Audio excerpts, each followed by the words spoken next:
Associate sponsor UltraTech cement. उद्या बीड लोकसभेसाठी मतदान होते आणि त्याच पार्श्वभूमीवर जर पाहिलं गेलं तर कर्मचारी जे आहेत ते ईव्हीएम मशीन मतदान केंद्रावर घेऊन जाण्यासाठी येतात। मात्र बीडमध्ये एक वेगळं पण पाहायला मिळते। निव्वळ 10 महिन्याचं बाळ आहे आणि हे दोघं पती पत्नी आहेत। 10 महिन्याचं बाळ असताना देखील प्रशासनानं यांची जी ड्युटी आहे ते मतदान केंद्रावरती लावलेलं आहे। आज मतदान केंद्रावरती साधारणतः 1 ते 1.5 तासापूर्वी पोहोचतील आणि तिथे त्यांना मुक्काम करावा लागेल। विशेष म्हणावं लागेल, पतीची जी ड्युटी आहे तर दुसरीकडे लावण्यात आलेली आहे, पत्नीची ड्युटी दुसरीकडे लावण्यात आहे। आता 10 महिन्याचं बाळ आहे, कशा पद्धतीनं आई सांभाळेल का पिता सांभाळेल हे सांगणं वेगळं पण आहे। किती महिन्याचं बाळ आहे? 11 महिन्याचं। बरोबर। काय नाव आहे तुमचं? माझं सीमा आढाव।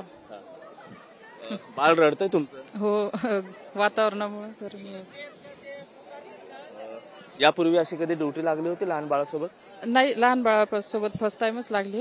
हा, मग आता हे बाळ रडतंय, मग काय मागणी आहे?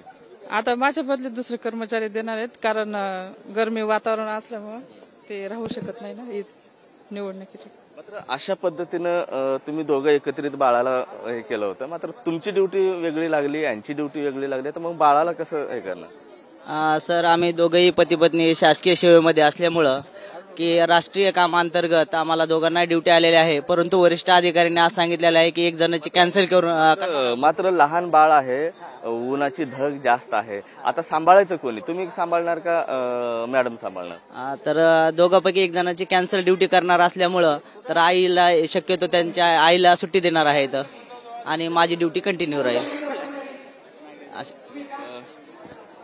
काय बाळाचं नाव काय आहे? अधिरा बनकर। अधिरा बनकर।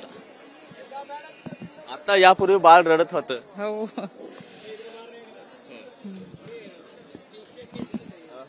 नक्कीच हे दोघं पती पत्नी आहेत, शिक्षक शिक्षिका आहेत आणि दोघांपैकी एकाची जी नोकरी आहे म्हणजे आईची जी नोकरी आहे त्या पद्धतीनं आता एका ठिकाणी दुसरा व्यक्ती जो आहे तो देण्यात येणार आहे।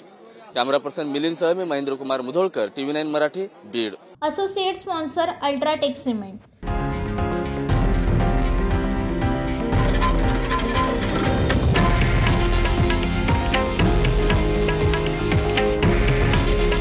हे आहे देशातील नंबर 1 न्यूज नेटवर्क आणि आपण पाहत आहात TV9 मराठी। काळजी तुमची, हित महाराष्ट्राचं।